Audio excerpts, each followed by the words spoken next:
अगर आप इस गेमिंग पीसी पर नज़र डालें तो आपको तकरीबन इसके हर कंपोनेंट में RGB लाइट्स नज़र आ रही होंगी।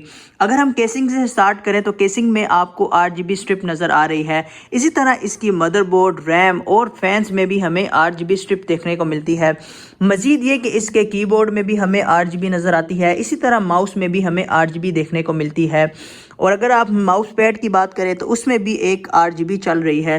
लेकिन आज की वीडियो में हम लोग इस डेस्क की बैक पर RGB स्ट्रिप इंस्टॉल करेंगे ताकि RGB के चस्के पूरे हो जाएं। तो चलें इस LED स्ट्रिप की अनबॉक्सिंग की तरफ चलते हैं। सबसे पहले इसकी पैकिंग ओपन कर लेते हैं और देखते हैं कि इसके पैकेट में क्या क्या मौजूद है। तो सबसे पहले हमें अडॉप्टर देखने को मिलता है जिससे हम ये LED स्ट्रिप पावर करेंगे। उसके बाद बारी आती है LED स्ट्रिप की जिसकी लेंथ तकरीबन 5 मीटर है। फिर बारी आती है इस बॉक्स की जिसके अंदर LED स्ट्रिप का कंट्रोलर और रिसीविंग सेंसर मौजूद है। और आखिर में हमें ये रिमोट कंट्रोल देखने को मिलता है जिससे हम ये LED स्ट्रिप कंट्रोल करेंगे। इसी तरह इस रिमोट कंट्रोल के बैटरी कंपार्टमेंट को ओपन करके मैंने सेल भी चेक कर लिया है। तो चलें इस LED स्ट्रिप को असेंबल करके इसकी टेस्टिंग करते हैं। एक बात मैं आपको क्लियर करता जाऊं कि ये LED स्ट्रिप मैंने टेस्ट करने के लिए ऑर्डर की है और इसको सेटअप करते वक्त मुझे जो भी इश्यूज आए हैं वो मैं साथ साथ शेयर करता रहूंगा। तो बात शुरू करते हैं इस LED स्ट्रिप के अडॉप्टर से जिसकी केबल लेंथ काफी शॉर्ट है। इसी तरह इसकी क्वालिटी भी इतनी खास फील नहीं होती, लेकिन ये हमें टेस्टिंग करके ही पता चलेगा कि ये कैसा परफॉर्म करता है। अगर कंट्रोलर बॉक्स की बात करें तो उसमें से 2 वायर्स निकल रही हैं। एक वायर के साथ IR रिसीवर अटैच है और दूसरी वायर के साथ हम LED स्ट्रिप कनेक्ट करेंगे। मजीद ये कि इस बॉक्स के ऊपर हमें एक सर्किट डायग्राम भी नजर आती है जिसमें ये मेंशन किया गया है कि कौन सी वायर कहां पे कनेक्ट होनी है। इसी तरह कंट्रोलर बॉक्स के साथ मैंने अडॉप्टर को कनेक्ट कर दिया है, लेकिन जब मैंने LED स्ट्रिप को बॉक्स से कनेक्ट करने की कोशिश की तो पता चला कि इस कनेक्टर के अंदर पिन्स ही नहीं है और पिन्स के बगैर इसका सर्किट कंप्लीट नहीं हो सकता, जिसकी वजह से ये LED स्ट्रिप नहीं चल सकती। फिर मैंने कुछ वायर्स का इस्तेमाल करके सर्किट कंप्लीट कर लिया जो कि मेरे पास पहले से ही मौजूद थी। अब आपने एक बात का ख्याल ये रखना है कि वायर्स या पिन आपने उस पोर्ट में कनेक्ट करनी है जिस पोर्ट की वो वायर होगी। अगर गलती से आप उल्टा कनेक्शन कर देते हैं तो आपकी LED स्ट्रिप जल भी सकती है। इसी तरह इस LED स्ट्रिप का कनेक्शन कंप्लीट करने के बाद मैंने इसे ऑन किया और रिमोट से इसके सारे फंक्शन चेक किए, जिसमें आप देख सकते हैं कि रिमोट के ऊपर हमें ऑन ऑफ स्विच भी देखने को मिलता है। साथ में हमें मुख्तलिफ कलर्स के ऑप्शन भी नजर आते हैं जिसमें हमारे पास आम कलर्स जैसे रेड, ग्रीन, ब्लू और इन कलर्स के कम्बिनेशन से जो मजीद कलर बनते हैं वो हम रिमोट से सेट कर सकते हैं। उसके अलावा हमें मुख्तलिफ किस्म के मोड्स भी नजर आते हैं जिसमें हमारे पास flashing, colour changing, blinking modes शामिल हैं। मजीद ये कि आप रिमोट की मदद से इस LED स्ट्रिप की ब्राइटनेस भी कंट्रोल कर सकते हैं। तो ये थे इस LED स्ट्रिप के सारे फंक्शंस जिसे आप रिमोट से कंट्रोल कर सकते हैं। तो चलें इस LED स्ट्रिप को इंस्टॉल करते हैं, लेकिन उससे पहले मैंने इस स्ट्रिप को रोल से बाहर निकाल कर चेक किया कि कहीं से ये खराब ना हो। सबसे मजे की बात यह है कि ये LED स्ट्रिप चेकिंग के दौरान कहीं से भी खराब नहीं निकली, लेकिन जब मैंने इसे इंस्टॉल करके ऑन किया तो इसका 80% हिस्सा काम करना छोड़ गया था, जिसके बारे में मजीद आगे जाके बात करते हैं। जिस डेस्क की बैक पर मैंने इस LED स्ट्रिप को इंस्टॉल करना था, सबसे पहले मैंने उस डेस्क का फ्रंट और बैक का मुकम्मल एनालिसिस किया। मतलब मैंने ये चेक किया कि LED स्ट्रिप जहां पर खत्म होगी क्या वहां पर मेरे पास बिजली का कनेक्शन मौजूद होगा या नहीं, क्योंकि जहां पर इस LED स्ट्रिप ने खत्म होना है वहां पर हमने इसे अडॉप्टर से पावर प्रोवाइड करनी है। उसके बाद मैंने इस LED स्ट्रिप की डबल साइडेड टेप रिमूव करके इसको डेस्क के पीछे लगाना शुरू किया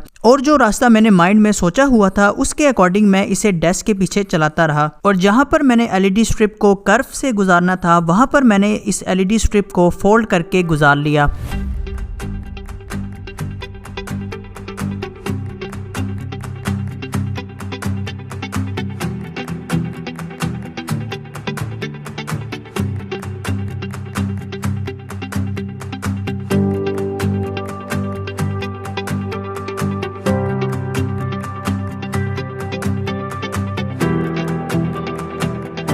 LED स्ट्रिप कंप्लीट लगाने के बाद मैंने कंट्रोलर बॉक्स की बैक पर डबल साइडेड टेप का इस्तेमाल किया और फिर डेस्क की साइड पर ऐसी जगह फिट किया कि कंट्रोलर बॉक्स छुप भी जाए और रिसीवर टेबल से ऊपर रहे ताकि हर वक्त रिमोट की रेंज में रहे। इसी तरह मैंने LED स्ट्रिप के कनेक्टर्स को भी डबल साइडेड टेप से फिक्स कर दिया है और उनके ऊपर टेप भी लगा दी है ताकि किसी भी मूवमेंट की वजह से कनेक्शन ब्रेक ना हो। सब कुछ सेट करने के बाद जब मैंने LED स्ट्रिप को ऑन किया तो पता चला कि LED स्ट्रिप का सिर्फ 20% हिस्सा चल रहा है। जब मैंने इन्वेस्टिगेशन की तो मेरे सामने दो बातें आई। पहली बात ये कि एलईडी स्ट्रिप के अंदर मैन्युफैक्चरिंग फॉल्ट था, जिसकी वजह से जब मैं इसे लगा रहा था तो अंदर से इसका सर्किट ब्रेक हो गया। दूसरी बात ये कि इस एलईडी स्ट्रिप की क्वालिटी इतनी खास नहीं थी, क्योंकि अगर इसकी क्वालिटी अच्छी होती तो अंदर से इसका सर्किट ब्रेक नहीं होना था। अब इसका एक हल तो ये है कि जिस जगह पर फॉल्ट आया है उस हिस्से को एलईडी स्ट्रिप से निकाल दिया जाए और एक नया कनेक्शन बनाया जाए, लेकिन वो एक टाइम कंज्यूमिंग काम है जो इंशाल्लाह आप लोगों के साथ किसी और वीडियो में शेयर करूंगा। इस वीडियो में इतना ही।